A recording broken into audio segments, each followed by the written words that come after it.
السلام علیکم ورحمۃ اللہ وبرکاتہ۔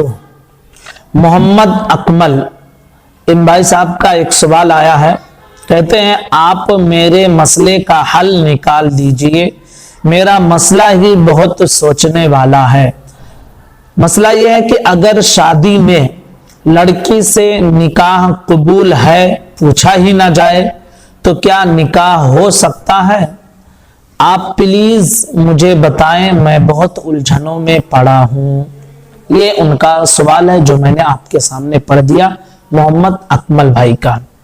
تو آج کی اس ویڈیو میں ہم انشاءاللہ اس مسئلے کو سمجھیں گے کہ اگر جو ہے عورت سے یعنی دلہن سے اور شوہر سے یعنی دلہے سے اگر ان میں سے کسی سے اجازت لیے بغیر نکاح کر دیا جائے تو ایسا نکاح ہوگا یا نہیں ہوگا۔ بہت ضروری اور اہم مسئلہ ہے، گزارش ہے اسے دھیان سے سن کر سمجھ لیجئے۔ دیکھیں کہ اگر کسی نے کسی کا نکاح اس کی اجازت کے بغیر کر دیا، ٹھیک ہے، کسی نے کسی کا نکاح اس کی اجازت کے بغیر کر دیا تو اب جانتے ہیں کہ جو شخص کسی دوسرے کی طرف سے اس کی اجازت کے بغیر اس کا معاملہ کرے، اس میں اس کا وکیل نہ ہو بلکہ وہ خود ہی یہ کام کرے تو ایسے کو فضولی کہا جاتا ہے۔ کیا کہا جاتا ہے؟ فضولی۔ اب آپ کو میں اگزامپل دے کے سمجھا دیتا ہوں۔ جیسے زید کا نکاح فاطمہ سے کرنا ہے، اب ہیں کون؟ خالد بھائی۔ خالد بھائی کیا کیے کہ انہوں نے جو ہے اب لڑکے نے تو اپنا وکیل بنایا تھا یا خود وہ بیٹھا ہوا تھا قبول کرنے کے لیے، لیکن خالد بھائی جو ہے وہ فاطمہ کے وکیل نہیں تھے۔ انہوں نے کیا کیا کہ زید کے پاس آئے اور انہوں نے کہا کہ میں نے فاطمہ بنت عبداللہ یعنی عبداللہ کی بیٹی ہے فاطمہ بنت عبداللہ کا نکاح دو گواہوں کی موجودگی میں، ٹھیک ہے، اتنے مہر کے ساتھ میں نے آپ کے نکاح میں دیا، کیا آپ نے قبول کیا؟ اب جو دولہا بن کے آیا تھا اس نے کہا میں نے قبول کر لیا، ٹھیک ہے۔ تو اب آپ دیکھیے کہ جو وکیل بنے ہوئے ہیں انہوں نے کیا کیا کہ اس عورت سے اجازت نہیں لیا اور ادھر شوہر نے قبول کر دیا۔ تو اب کیا ہے، یہ جو جس نے اس طرح کا معاملہ کیا ہے اس کو فضولی کہا جاتا ہے، ٹھیک ہے، اور ایسے نکاح کو نکاح فضولی کہا جاتا ہے۔ بات اب سمجھ میں آ گئی ہوگی۔ اگر ایسا نکاح ہو رہا ہے کہ جس میں لڑکی نے کسی کو وکیل نہیں بنایا، اس کی اجازت کے بغیر نکاح کر رہے ہیں، یا پھر لڑکے نے کسی کو وکیل نہیں بنایا اور اس کی اجازت کے بغیر کسی نے نکاح کر دیا، عورت نے قبول کر لیا، تو اب ایسے جو اس طرح کرتے ان کو کیا کہا جاتا ہے؟ فضولی۔ اور جو یہ نکاح ہوتا ہے اس کو نکاح فضولی کہا جاتا ہے۔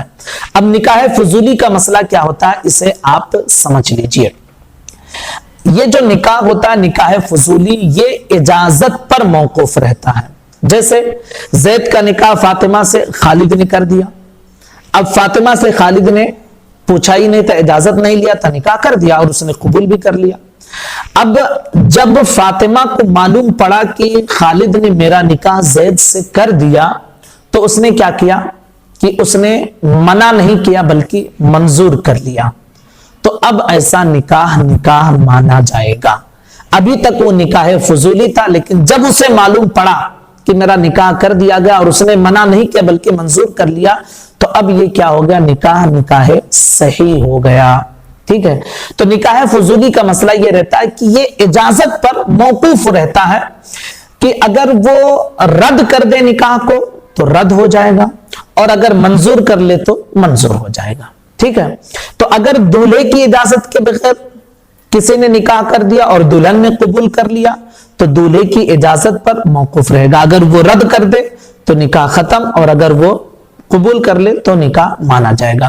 دلہن کی اجازت کے بغیر کسی نے نکاح کر دیا اور دولہے نے قبول کر لیا تو اب دلہن کو جب معلوم پڑے تو اس کو جو ہے اختیار ہے، اگر وہ چاہے تو نکاح کو رد کر دے تو نکاح نہیں ہوگا اور اگر چاہے تو قبول کر لے تو نکاح ہو جائے گا، ٹھیک ہے۔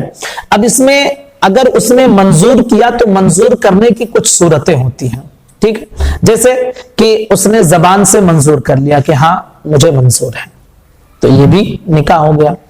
ٹھیک ہے. اسی طرح ان دونوں کے درمیان کوئی ایسا کام ہوا کہ جس سے رضامندی ظاہر ہوتی ہے. جیسے مثلا کہ عورت کی اجازت کے بغیر نکاح ہوا تھا, شوہر نے کیا کیا, مہر کا رقم اس کے پاس بھیجا اور اس نے قبول کر لیا, تو اب کیا یہ نکاح مانا جائے گا؟ کیونکہ مہر کس کو ملتا ہے؟ جس نے نکاح کو قبول کیا اور جس کا نکاح ہو گیا ہو. تو مہر اس کا قبول کر لینا یہ مانا جائے گا کہ اس نے نکاح کو رد نہیں کیا بلکہ منظور کر لیا ہے. اگر جو ہے دلہے کی اجازت کے بغیر ہوا تھا اور دلہن نے قبول کر لیا تھا, اب کیا کیا کہ شوہر نے جو ہے اس کو اپنے گھر لے کر آ گیا, تو یہ بھی اجازت ہے, یعنی اس نے قبول کر لیا تبھی تو گھر لایا. اسی طرح اس نے مہر کی رقم دے دیا اسے, تو بھی مانا جائے گا. کیوں؟ اس لیے کہ مہر کی رقم اسے دیتے ہیں جس سے آپ کا نکاح ہوا ہو.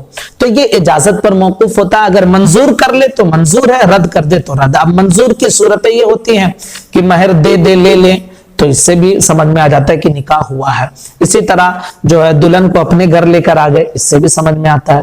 اسی طرح اس کے ساتھ رات گزارے, صحبت کر لے اس کے ساتھ, ہم بستری کر لے اس کے ساتھ, تو یہ ساری چیزیں رضامندی کی دلیل ہوتی ہیں. تو اگر کسی کی اجازت کے بغیر کسی کا نکاح کوئی کر رہا ہے تو یہ نکاح فضولی ہوتا ہے. جس کی اجازت کے بغیر نکاح ہو رہا ہے, جب اس کو معلوم پڑے کہ ہاں اس کا نکاح کیا گیا ہے, تو اسے اختیار ہوتا ہے کہ چاہے تو منع کر دے اور چاہے تو قبول کر لے. اگر منع کر دیا تو نکاح ختم, اور اگر قبول کر لیا تو نکاح برقرار رہے گا.